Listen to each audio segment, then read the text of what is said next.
Selling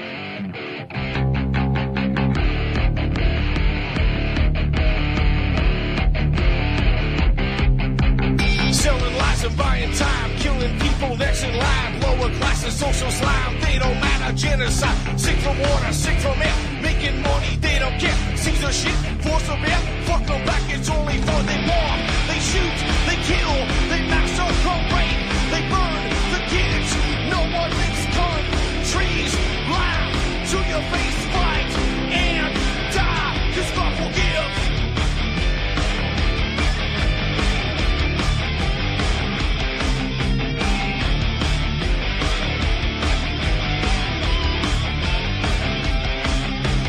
Selling lies and buying time, killing people next in line. Lower classes, social slide, they don't matter. Genocide, sick from water, sick from air. Making money, they don't care. See the shit, force of air. Fuck them back, that's only fair. They bomb, they shoot, they kill, they massacre, rape.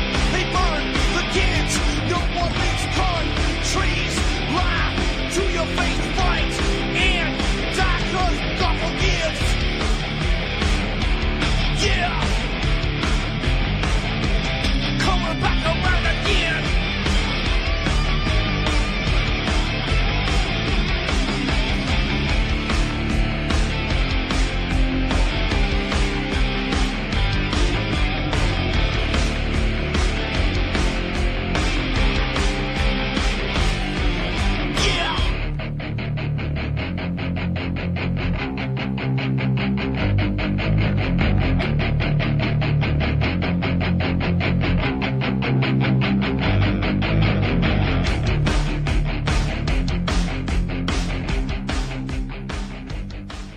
Welcome to the show. I'm your host, Ron Stevens. This is Rock the Boat right here on UCY.TV, my favorite little online network. Today is the first day of March 2018, the year that we start to turn some of this nonsense around, because it's way past due.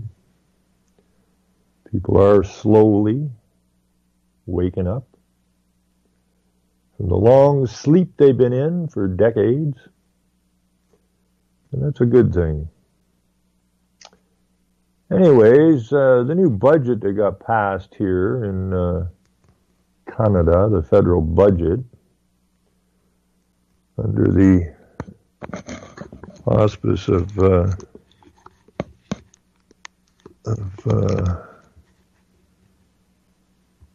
Morneau, seems to be a bit of a problem. Apparently, they've doing like they do in the United States. They put these budgets and stuff together and then hide crap in it, and nobody ever reads these things, right?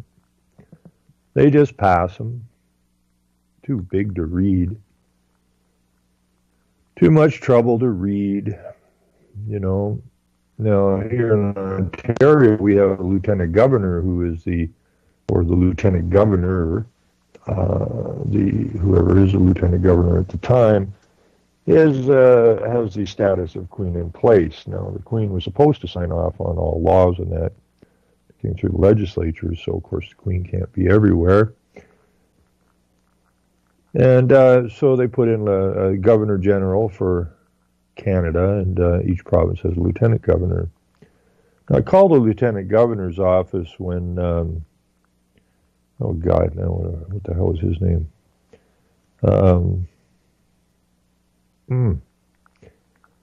Anyways, the last lieutenant governor we had in Ontario, his name will come to me here eventually, but he, his claim to fame was he was a weatherman at one time. And but he was in a wheelchair, and he was made lieutenant governor when they were pushing all of this access to buildings, and he was kind of like the spokesperson or who to look up to, that all these buildings had to be wheelchair access and accessible to people with disabilities, which is fine with me, right? But this guy knows nothing about law. I mean, he was a weatherman, not a law in weather, not a lot of law need to be known in weather. And it was a phone the lieutenant governor's office, and I said, the lieutenant governor, he signs, no bill can become law until it's signed off on. So the so-called laws, which is just all legal jargon, used to deceive you and gain advantage over you, that's what a jargon language is, the language of the thieves through deception and in order to take advantage of you. And so when I was talking to the office, I said, this guy doesn't have any legal training, but he signs off on all of these bills to make them so-called law. Now, does he read them before he signs off on them? And I'm told by the office, well, no, he just signs them. So he doesn't even know what he's signing. Well, no, he just signs them. So this is all supposed to be checks and balances, right? We don't have any of that. I learned that way back in the early 70s. Whoever gets voted in this country, be it in a province or on the federal side, can do basically whatever the hell they want if they have a majority government. Because if they have a majority government, everything that they bring forward in the House is going to pass. And the lieutenant governor just signs it off, or the governor general just signs it over, or signs it off. Boom, there's law. So now our lieutenant governor is a UN hag, good old Elizabeth Dowdeswell, who I saw a video of hers. It's just sick and tired of incrementalism. Let's just get it done. So now she's the lieutenant governor of Ontario. So, and she was head of UNEP, the United Nations Environmental Program, started by Maurice Strong. Very dangerous stuff, but this is our lieutenant governor now. How's that happen? Go back to this story. And it's Canadians' confidential tax info to be shared with police in other countries. Now, this is just more of this globalism garbage, this end of nation state, where you are not protected anymore.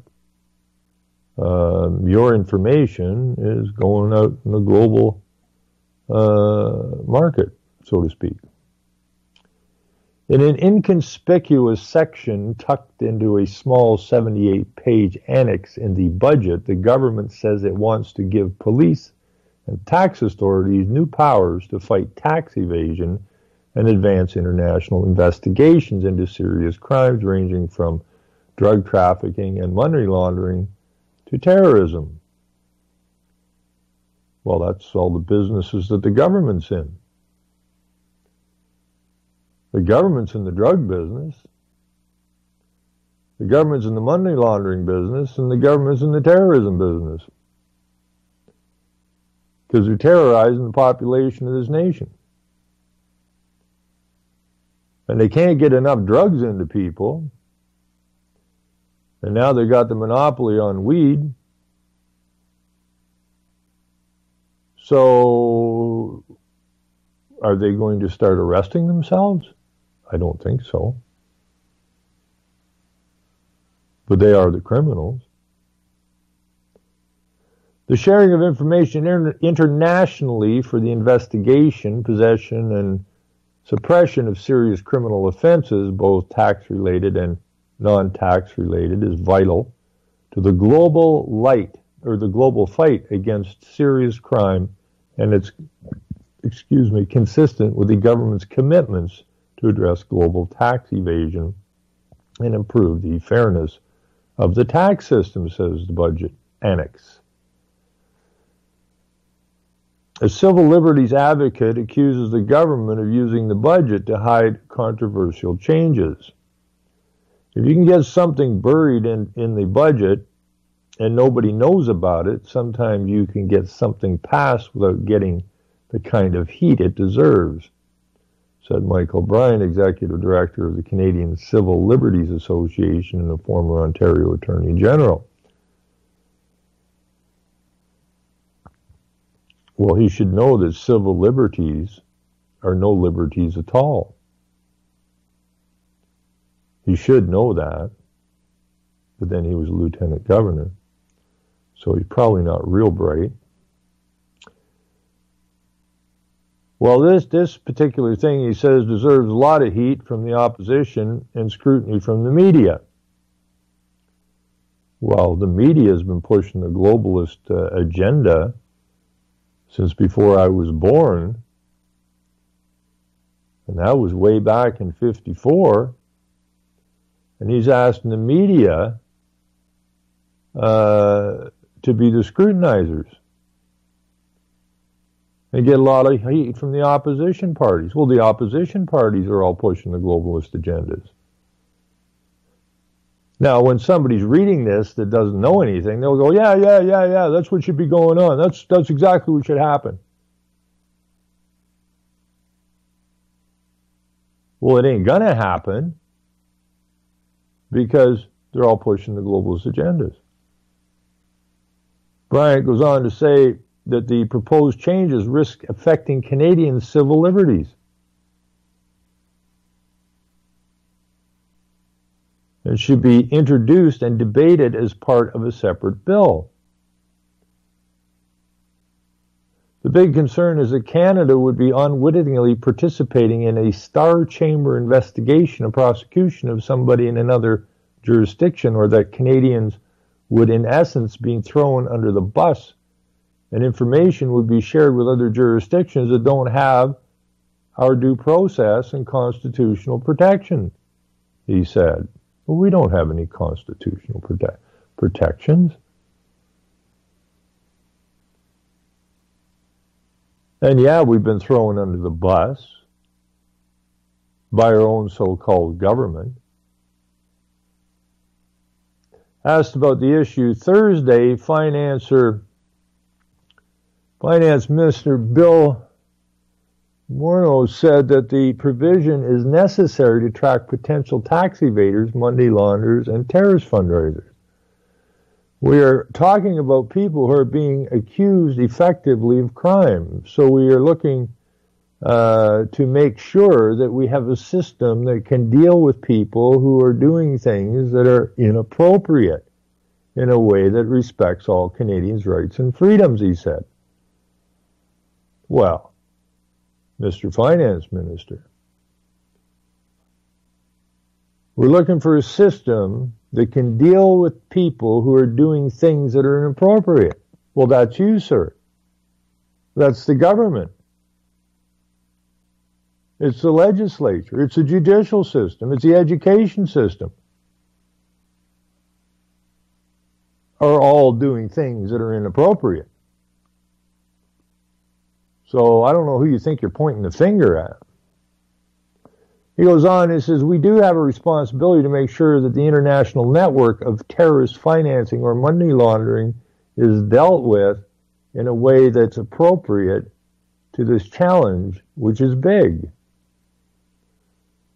Well, the network of terrorist financing or money laundering, you can look at the UN and all of their agencies, because they're the globalist terrorists, and we're funding them. So the government's financing the terrorists with your money.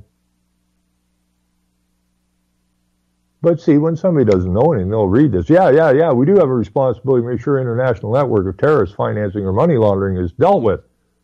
Absolutely, says the average Canadian, who's about as dumb as a box of frickin' rocks.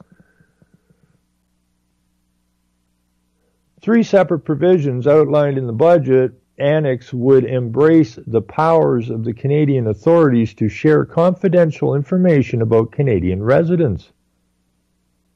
Currently, the Canadian Revenue Agency, which, by the way, the Canadian Revenue Agency is not part of Canada.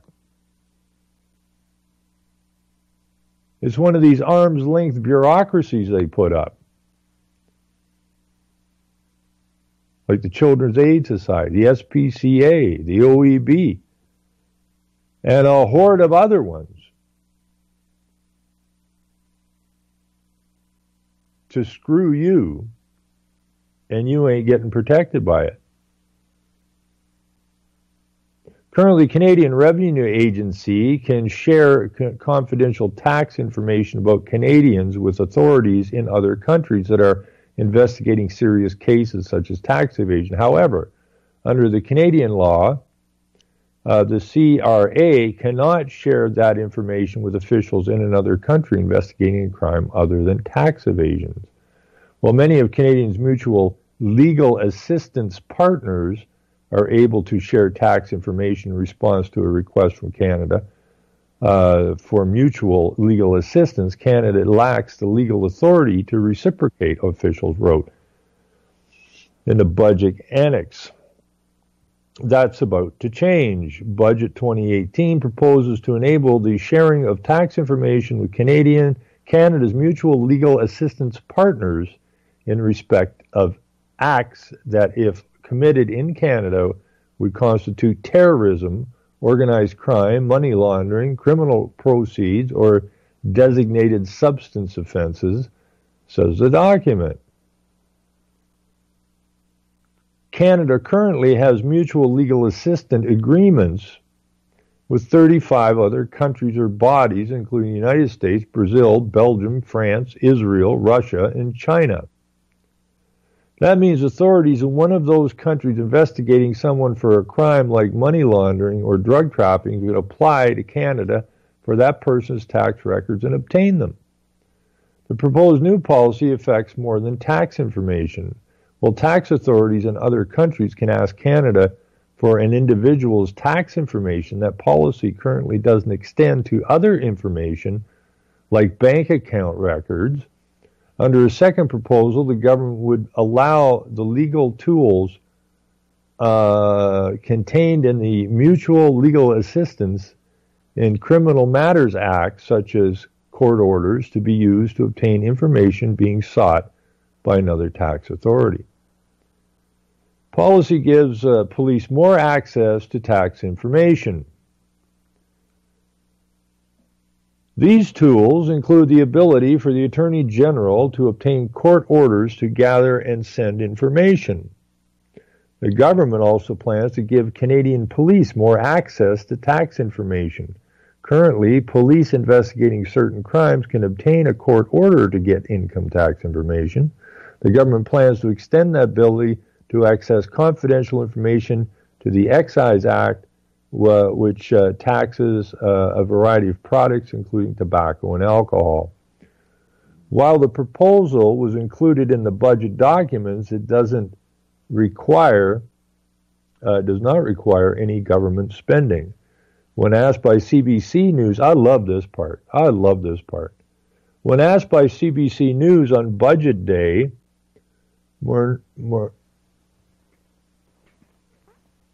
Morneau read the provisions, okay?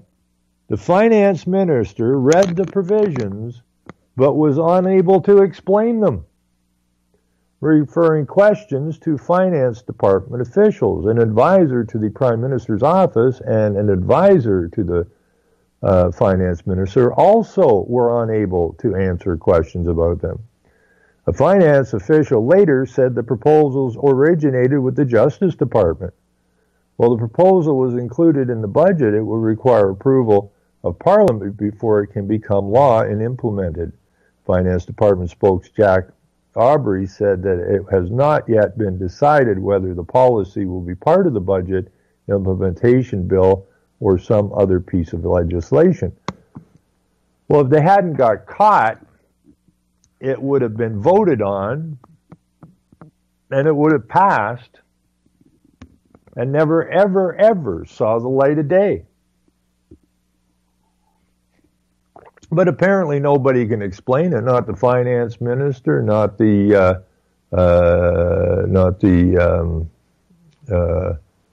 advisor from the prime minister's office, and say, well, I don't know, it came from the justice office, it came from the Justice Department. Well, we haven't heard from anybody from the Justice Department. The proposals, he said, are an extension of existing legal processes, not lawful processes, legal processes, which are not law, which include safeguards such as the requirement that judges in such cases grant 2 court orders, one to obtain the information and a second to permit sharing it with authorities in another country. Well, that ain't going to be too damn difficult. The entire judicial system is pushing the international agendas. I think Canadians should always care about their confidential taxpayer information, how it's being used, and if it is being shared, it is always incumbent on the government to ensure that the information is treated confidentially, and Canadians are aware of how it might be used across the government if it ever breaches the silo of the tax department or outside of the department, but also outside of the country. The proposals came as the government also announced measures to step up its fight against offshore tax evasion. For example, the government plans to invest an extra $90.6 million over 5 years to address additional cases of tax evasion and aggressive tax avoidance, and will provide $41.9 million more over 5 years to hire staff at the Tax Court of Canada. The budget also contains measures to tighten up rules surrounding foreign affiliates. Anyways, now, your finance minister, like all the rest of these jackasses, have a bit of a problem. You know, so many of these people are attached at the hip, if you will, with, foreign relations, the Trilateral Commission, the Bilderberg outfit, and so on and so forth, the Club of Rome. Now, these are the people that are supposed to be running your country, but everything they're attached to is about destroying your nation. And that's just bloody wrong. But hey, nobody's been paying attention.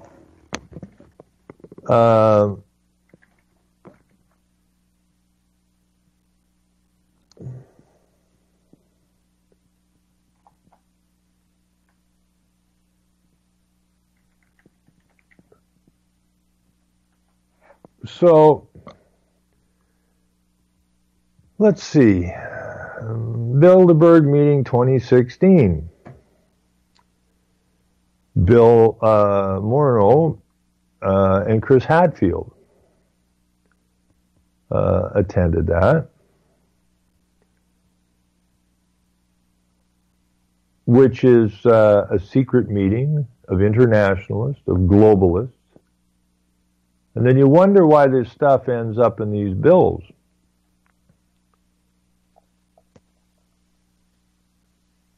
Because these guys, Chris Hadfield, among, 130 participants invited to this year's highly secretive Bilderberg meeting. Well, anybody that's going to secretive meetings has no right to have anything to do with a government. You know, we keep hearing these governments over and over and over and over. Every one of these governments keeps saying the same shit. You know, we want to be more transparent. Well, that's a bit of a joke. You know? And you have, let's see,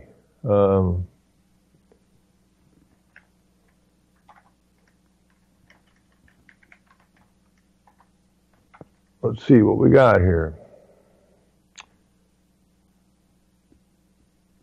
Paul Martin was the Liberal finance minister and in the Chrétien government, just like Morneau is the finance minister now. And Paul Martin went to Bilderberg.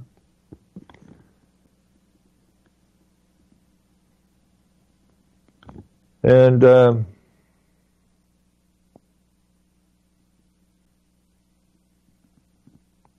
so we have, you can just slam names in here, right? I mean, it just keeps going.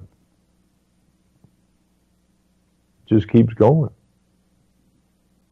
Now these people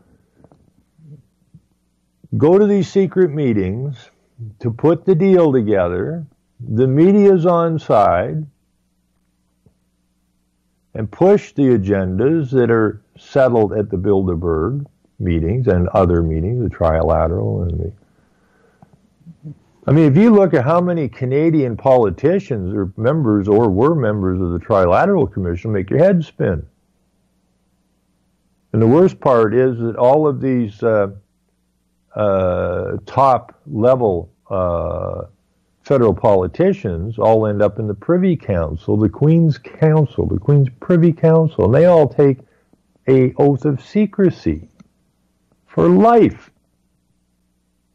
And they keep telling you about, transparent government. I don't think so. These are criminals. There's no other way to describe them.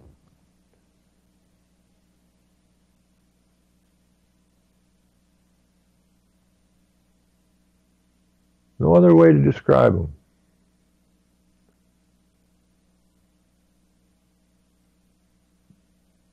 Stephen Harper, the Conservative Prime Minister, Bilderberger. I mean, it just goes on and on and on and on, and people go, well, Harper was a pretty good Prime Minister. What are you, a retard? The guy stood at the podium in 2010.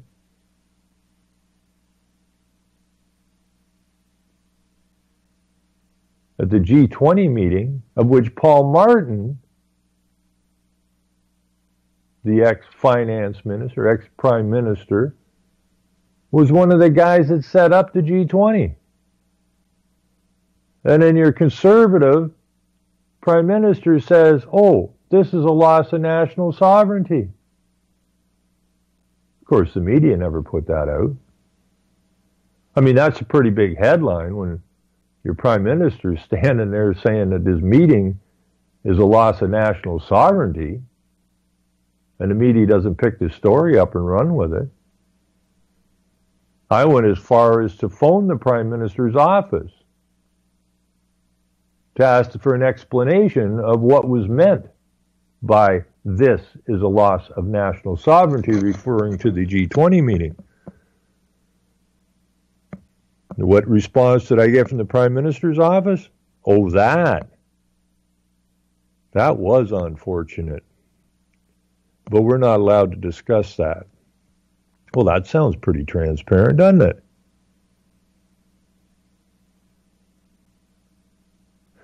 I mean, for all intents and purposes now, Harper was correct. This is a loss of national sovereignty. And then Tinkerbell Trudeau gets elected and says that Canada is the first post-national state. And what does the UN and their partners want? The end of nation states. Can't have a world government as long as all these nation states are operating independently.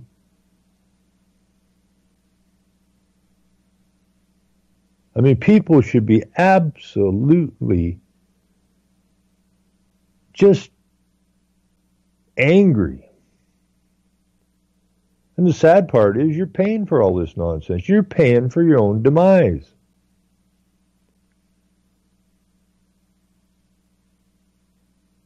Now, you don't have the media chasing these guys around going, well, you were at the Bilderberger meeting. Well, yeah. Well, what are you doing going to these secret meetings?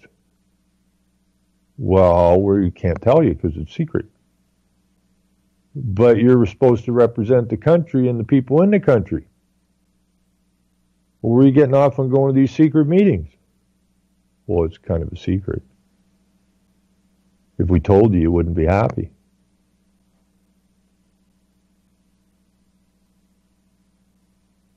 And on it goes. And on it goes.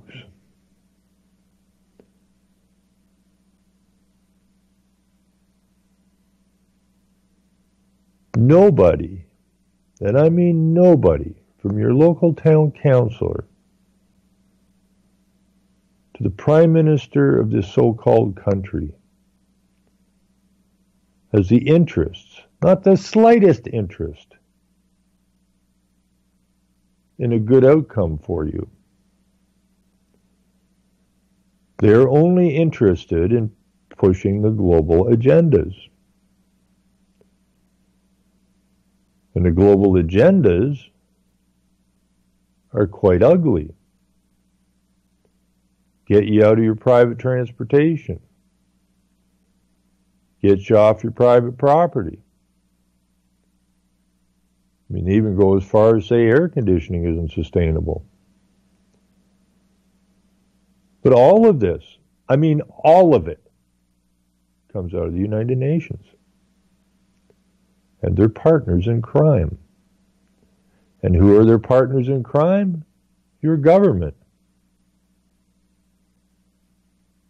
Your government is a partner in the global crime of destroying you and your nation. Back in the day, I mean, I really love it back in the 1200s when people could think. I mean, when they figured out what the hell the problem was, they went after the lawyers with the intent of killing every damn single one of them, including all the judges who are lawyers. Because they were the ones that were causing all the trouble.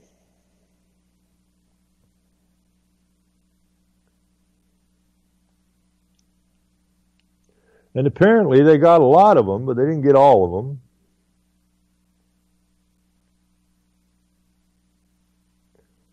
But you know, they did know how to say no. They went to King John and said, you sign this, you son of a bitch.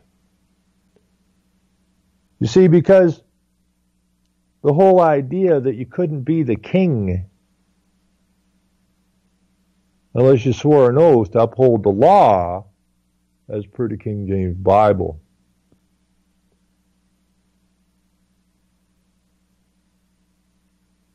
The lawyers created the legal system, which is not law. And they actually went to the king and they explained it to him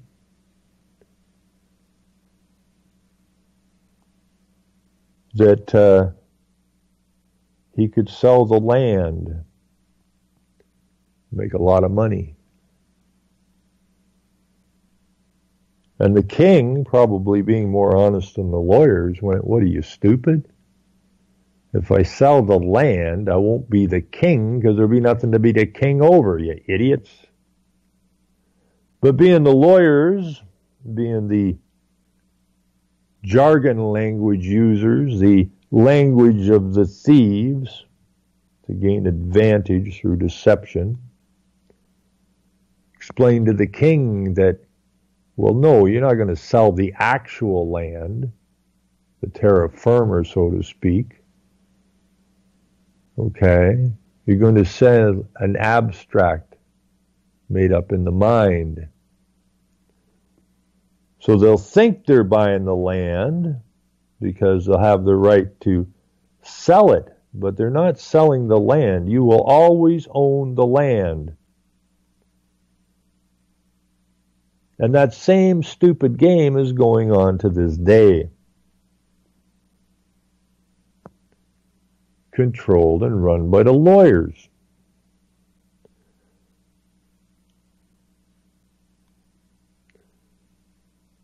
You don't have a government, you have lawyers.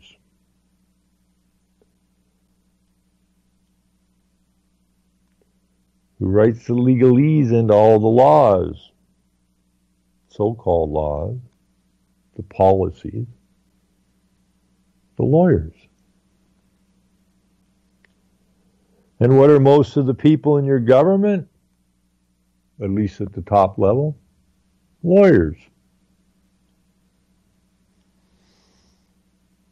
And who are the lawyers working for you? Not a chance. Lawyers are working for those who wish to control every aspect of your life and every resource on the planet. So I kind of feel bad that the people in the 1200s didn't get the job done.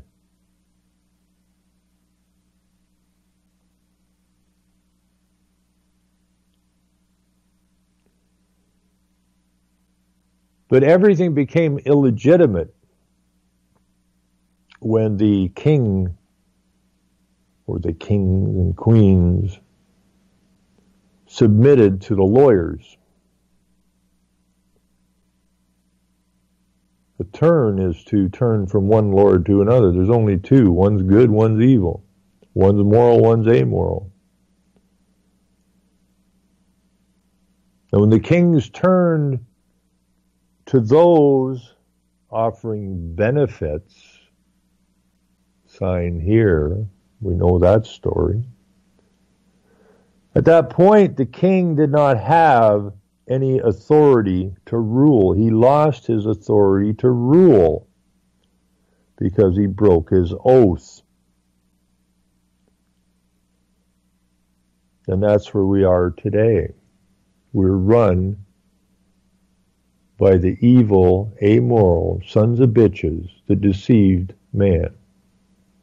Take heed, no man deceive you. We kind of failed that test pretty badly. But it doesn't matter. It doesn't mean we can't fix that. Once we know what's going on, then really the simple answer is no. We ain't putting up with this. You have no authority because you lied, you deceived, and now that we know that you deceived, once we know that legal ain't law, it's a simple matter of standing up and saying no. That's all it takes. Just like them people on their knees holding up the card table for the so-called elite while they're enjoying themselves, and the beaten down or holding up the table. I really like that one because, you know, they stand up. The table goes flying. Game over. In other words, no, we don't want to kneel under your table anymore. We're tired of it, so we're going to stand up like men. Okay, we're not going to kneel down like beaten dogs. We're going to stand up like men. Well, the table goes flying at that point. Game over. You've just taken back your rightful authority of man. You ain't a people. You're not a human. You're a man or a woman. Simple as that. Then they're done that moment.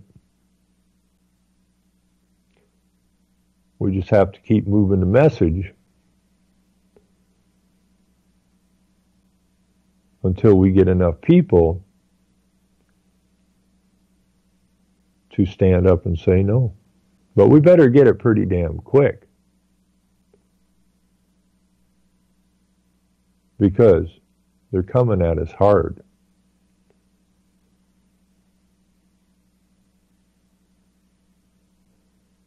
Now, I wish more people would read UN documents. I know they're a pain in the ass to read because they're written in a messed up situation, but there's another story here out of wherever. Is this it or what? No, this ain't it. Let's see if I can find it. Anyways, there's a story. Where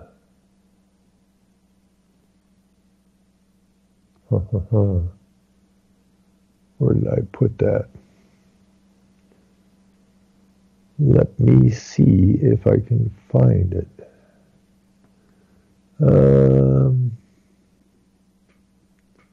Well, here it is. Mayor John Tory blasted for saying it's unusual for Toronto parents to live without a car. Now, he was pushing the transit system again, which is all about the end of your right to private transportation through the UN. But Mayor John Tory's quip that it's unusual for parents in Toronto to not have a car is drawing criticism online and at City Hall. Tory made the comment during a morning news conference Wednesday where he vowed children would continue to ride the TTC for free for as long as he was the mayor.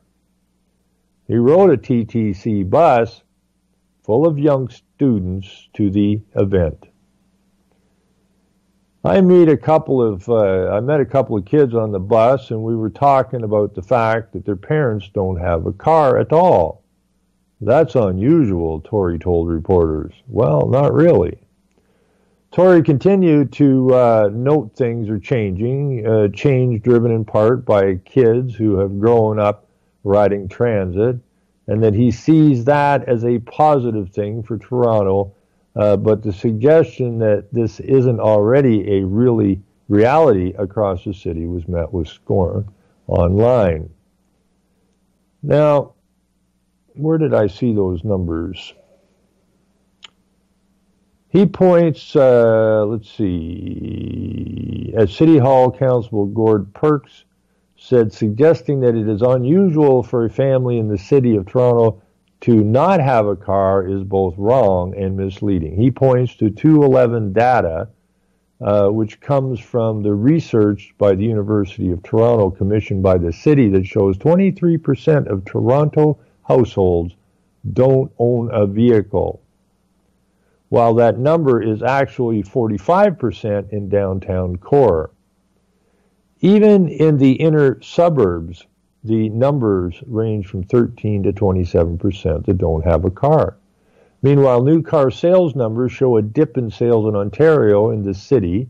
Car sharing companies are increasingly catering to Torontonians, including families who are opting not to own a vehicle.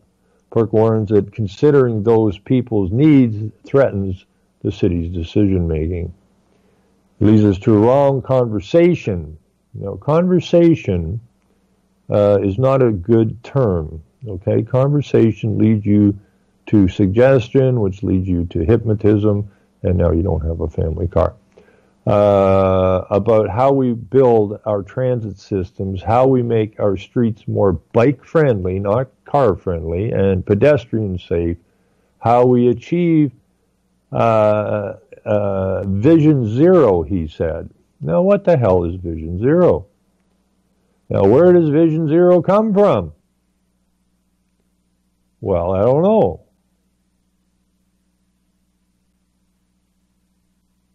Vision Zero comes, I don't lose some of these stories here. Okay, this will work. If you just do a little bit of research, Vision Zero, which is what they're pushing in Toronto, and you put in United Nations, oh my, that was real tough, wasn't it? Global Vision Zero reaching a new era in road safety and sustainability. Oh, wait a minute, I'm at a UN website.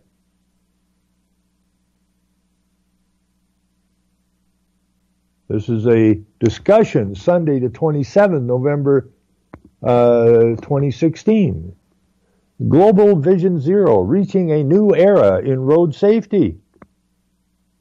Does not come from the city of Toronto. The councillors didn't come up with this. The mayor didn't come up with this. The globalists came up with this to get you out of your damn car and put you on transit so you only go where transit goes and that's it.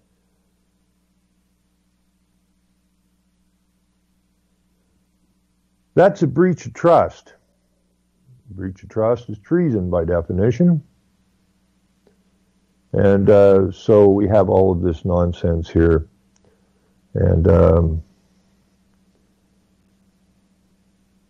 we have all our biographies of all these dipshits who are involved in Vision Zero. And we have the documentation for it. And they love to use data. Lead entity. John Tory? No. City of Toronto? No. Who the hell is the lead entity of this thing? Oh, I see. The UN Economic Commission for Europe.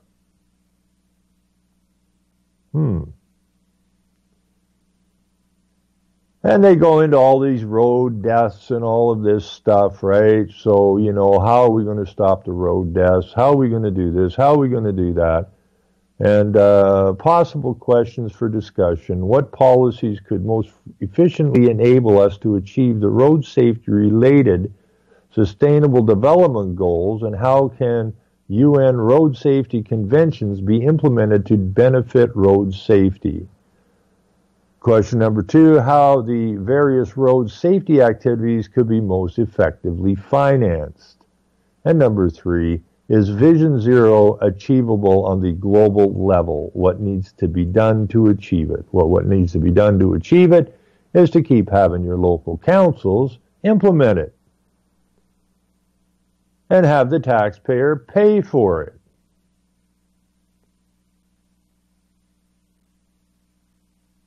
And that's how they get you out of your cars. Now, it's probably in the Rockefeller Foundation. It's probably in the Carnegie Foundation or something similar. And these politicians of ours say they're doing this for our benefit. Well, they're not doing it for our benefit. They don't do anything for our benefit. They do it for the globalist benefit. And what do the globalists want? End of nation state. What do they want? They want you out of your houses. What do they want? They want you out of your cars. What do they want? They want you shoved in high-density, shitbox little apartments in the city where your only transportation is transit that you built, which you shouldn't have, because it's a con game. And then you ain't going anywhere anymore except where that transit takes you. Which means the end of any freedoms that you thought you had. You're being imprisoned in the cities.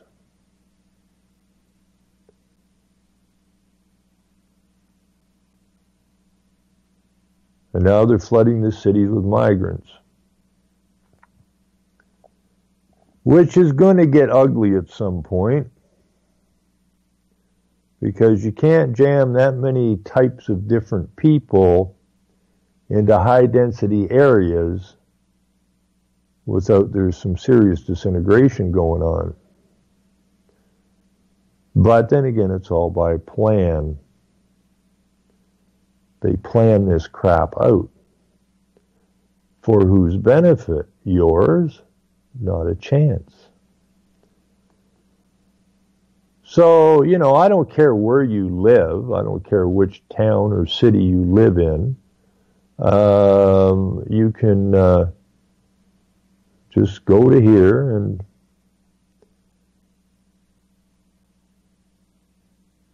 do a bit of reading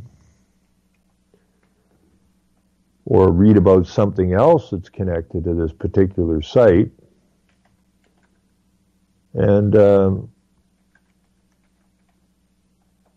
you will see that you're and the thick part is, you're paying these people, you're paying these politicians, you're paying these lawyers, you're paying your presidents and prime ministers big bucks to destroy your lives, which where I come from ain't real frickin' bright, folks. Oh, I've got Pierre. Oh, who's on the line here? It looks like Justin Trudeau, Prime Minister of Canada. Justin, how are you?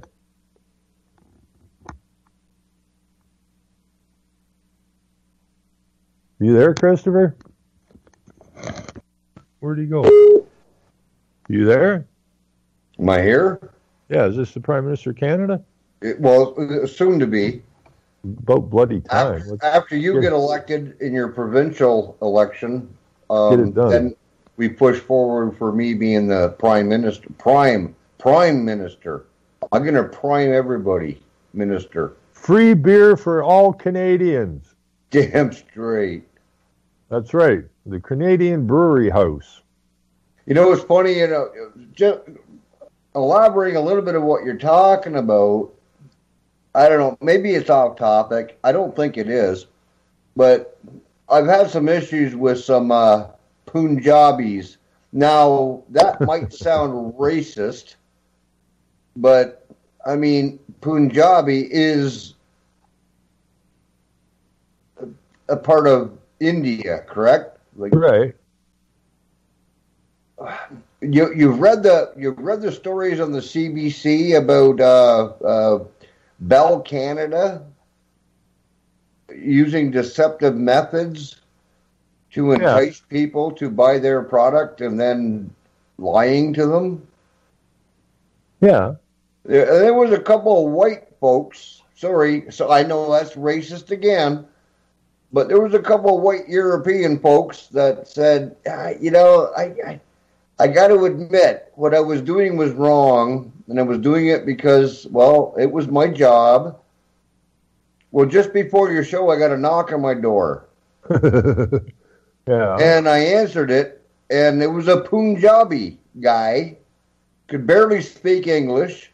So, I'm from Bell Canada. Said, you what? Bell Canada. I said, Bell Canada. I said, that's your first strike. Yeah. And, I mean, and I said, okay. I said, that's your second. I said, and looking at you, that's your third. I slammed the door and I shut the outside light off. And so now they got all the immigrants are now going door to door selling their products because there's no moral, any white Europeans with morals that want to go door to door and try this scam. So now they're using all the immigrants. Well, it's kind of funny. A guy that broke up with his wife, they're in their 20s, and he's apparently going down to Brampton on Monday to move down to Brampton. Now he's a white guy and about 23, somewhere in there. So we're getting a coffee at Mac's Milk in town, and it's owned by Muslims or East Indians. And but the guys that run the place are Muslims. I mean, they have white staff, but they got a Muslim manager. And he doesn't know what the hell's going on. Just like Christians don't know what's going on. And, so I was having some fun with him there. I said, I know a young white guy that's going to move down to Brampton next week. Now, is that still legal? Can a white guy move into Brampton? Or does he need like, paperwork or a passport or what? because the last time I was in Brampton, I didn't see any white people. And he's kind of laughing, eh? And then he was going on about, well, Scarborough is pretty much the same, and York and Peel is pretty much the same. When you go over to Markham, it's mostly North Korean or Koreans and Chinese.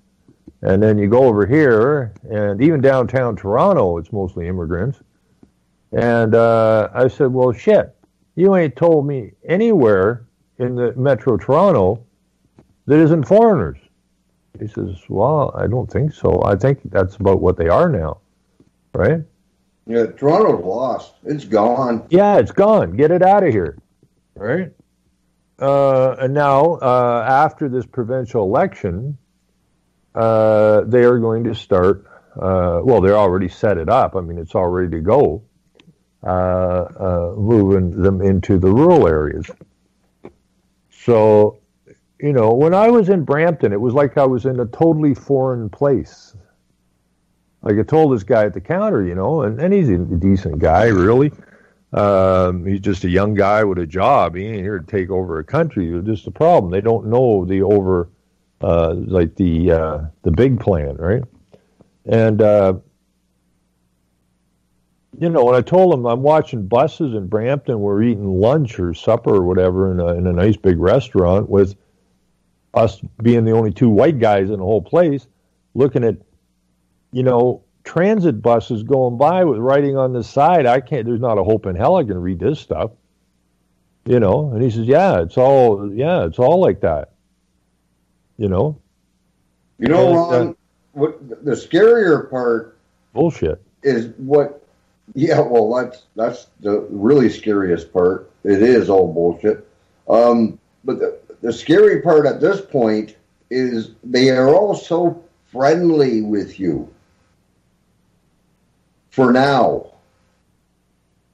because they are allowed to lie, right? It's like the Muslims. They're allowed to lie to you to get to the... So what are you saying? You're saying that all politicians are Muslims?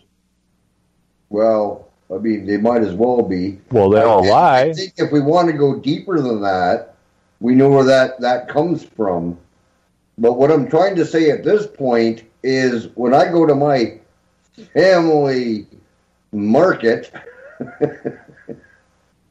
I see them all the time. And, hi, how you doing? Barely able to speak English. And I just tell them I don't really tell them to fuck off, but I wanna, because I know the game. And I got snickers when I look at them like they got a hole in their head, and I just stare at them like, don't ask me. And they just snicker at me like, yeah, you just wait. Yeah, Trudeau's gonna make it happen. And then you'll be smiling at us. And that scares the hell out of me. Not for me, but for my children. Because they don't know any better, eh? Oh, just be nice, Dad. Just be kind. Be nice. I know. Be respectful. Well, it's like Warburg said in 1950 at the Senate hearings, we're going to have a world government by consent or by conquest. And through the school system, through the religious system, through the political system, they have all of these people consenting to the demise of their own nation. I heard music already. Should have called in sooner. We're out of time, everybody. Have a great day. We'll be back next week. This Sunday. Selling lies and buying time, killing people next in line. Lower classes, social slime. They don't matter. Genocide. Sick from water, sick from air. Out of time. Making money, they don't care. Caesar shit, force of air. Fuck them back.